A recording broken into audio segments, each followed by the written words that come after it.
For maging matinik number 9, I'm going to show you the solution of a simple problem. And the problem states that Gerald borrowed 4,000 for 3 months and paid an interest of 250.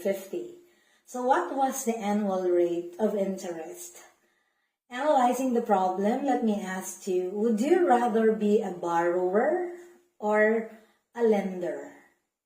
So when do you borrow? You borrow when you need money badly. And will you lend without interest? Can you still trust people nowadays and you lend money without charging any interest? So those are things we can reflect on.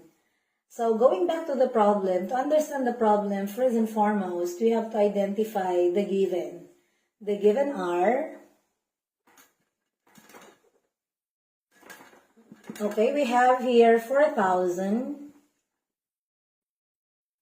What else? We have there 3 months. We also have here 250. By the way, the 4,000 there is what you call the principal. This is the amount you borrow. In the bank, this is either the amount you borrow or the amount you deposit. Now, how about 3 months here? That is time. And how about 250? That is the interest. And what is asked in the problem? So we now write here the unknown.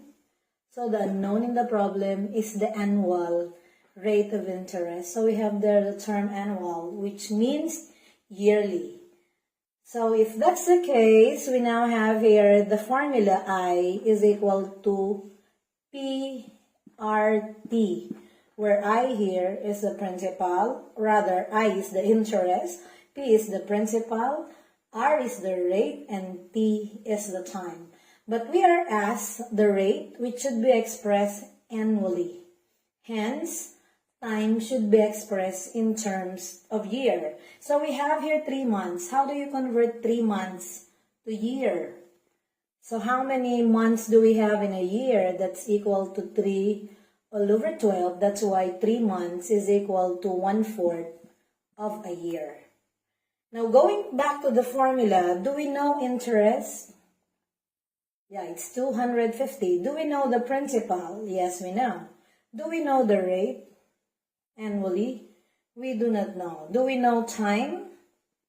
Yes, we know. So we are now ready to plug in the values. In fact, if you're a math major, you have to derive the formula for R. But for non-math majors, I would suggest